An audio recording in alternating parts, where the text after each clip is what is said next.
À Carriacou, l'île sœur de la Grenade, on construit les bateaux depuis 300 ans. Sur ce chantier, le voilier nommé Maguito II doit être achevé avant août prochain, date de la régate la plus importante de l'île. À cause de ce court délai, le travail est continuel. Le premier voilier à porter le nom Maguito a été détruit en 2005 pendant l'ouragan Ivan. Le bateau gagnait toutes les courses. Depuis, son patron Cyril Compton est à terre, mais grâce à des aides financières, il peut reconstruire. Il sera donc à nouveau dans la course. Depuis 25 ans, nous participons aux régates avec le premier bateau, Maguito. C'est pour cela que nous sommes si pressés. Nous avons beaucoup perdu car les gens construisent de meilleurs bateaux qui sont plus rapides. Nous espérons que ce bateau sera rapide. D'ailleurs, nous donnons le meilleur de nous-mêmes. Nous voulons gagner les courses. Nous avons même gardé l'ancien nom. Selon la tradition, la charpente du bateau est fabriquée à partir du poirier, une essence retrouvée sur l'île de Carriacou. Les planches pour compléter le coq viendront de la Grenade. Le dessin de ce bateau n'existe pas sur papier.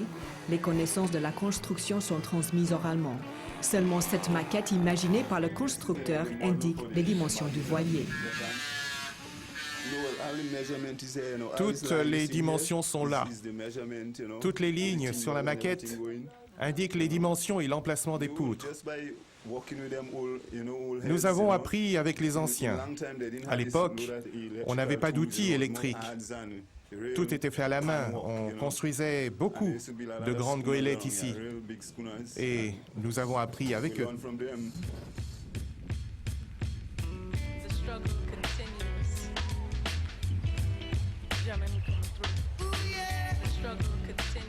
Ce sont les Écossais qui ont établi les premiers chantiers navals à Carriacou au XVIIIe siècle.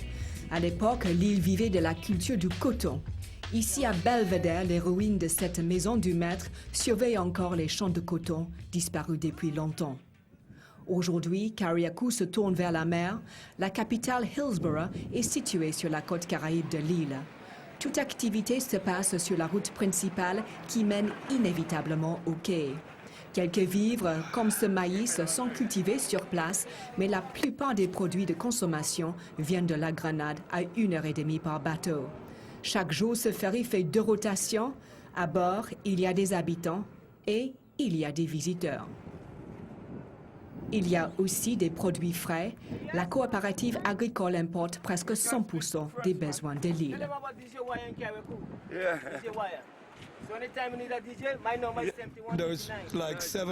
Il y a environ 7000 habitants sur cette île. Et on ne cultive pas beaucoup de fruits et de légumes. Quelquefois c'est insuffisant, donc il faut faire venir presque toute la Grenade. De plus, nous avons subi 2 ouragans dernièrement, donc nous avons des problèmes pour les légumes.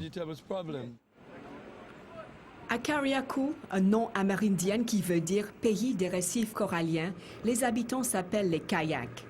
Beaucoup sont partis à l'étranger à la recherche de travail. Ils envoient de l'argent pour leurs proches.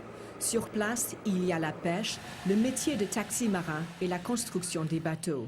Cette dernière activité se passe principalement au village de Windward, sur la côte atlantique. Avec Petite Martinique en arrière-plan, les habitants vivent dans un endroit presque paradisiaque. Junior Davidson répare son outil de travail, un bateau cigarette construit localement il y a 10 ans.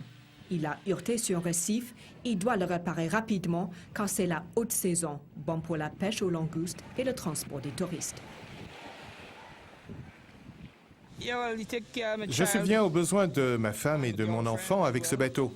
C'est bien, j'ai beaucoup d'expérience sur la mer et je naviguais sur l'un des grands bateaux en fer en provenance de Trinidad. Mais il a coulé. Et je me suis dit, je ne veux plus de ça, j'ai donc construit mon propre bateau. Un peu plus loin sur la même route, la famille McLawrence est en pleine effervescence en dessus la maison familiale. Descendants de charpentiers marins écossais, ils se sont aujourd'hui reconvertis dans l'enseignement. À 19 ans, Javed McLawrence est professeur de sciences et d'agriculture dans le secondaire. Mais la tradition de la construction des bateaux coule dans les veines. Chez les McLaurence, on est spécialiste des maquettes de voiliers traditionnels. La famille est en pleine production quand ces exemplaires sont à vendre. Ces maquettes, on les fabrique pour la Coupe du Monde de cricket. Nous allons essayer de les vendre pour les touristes et les étrangers. Mon arrière-grand-père et mon grand-père étaient des marins et des charpentiers de marine. C'est dans la famille.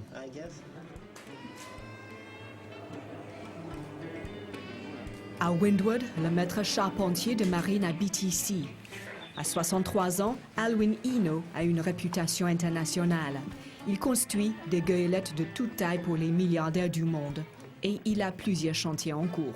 Dans son jardin, il construit un bateau cigarette de 6 mètres de long pour la marchande de fruits et de légumes du village. Elle achète ses provisions à Saint-Vincent. Elle les ramène ici pour les vendre. Tout le monde recherche le meilleur, le plus joli. On préfère construire un bateau cigarette au lieu d'un autre modèle. Comme tout le monde, nous apprécions les belles choses. Ici, tout le monde veut être beau sur la mer. Le bateau sera prêt dans 3 semaines. Le coût de la main-d'œuvre s'élève à 1 200 €. Le propriétaire a fourni tous les matériaux. Même après 33 ans du métier, Alwyn Eno soigne chaque bateau. Il est autodidacte, il a appris en étudiant avec les anciens. Dans son pressbook, il nous montre les images de Genesis, une goélette qu'il a construite pour un Britannique, un passionné de la mer. Genesis participe exclusivement aux régates de la Caraïbe.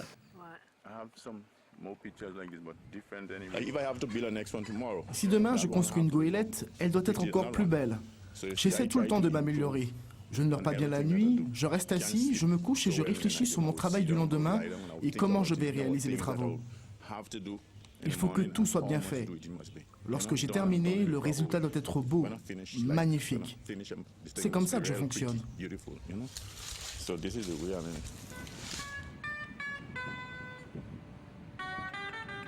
Alwyn Eno s'est déjà dépassé.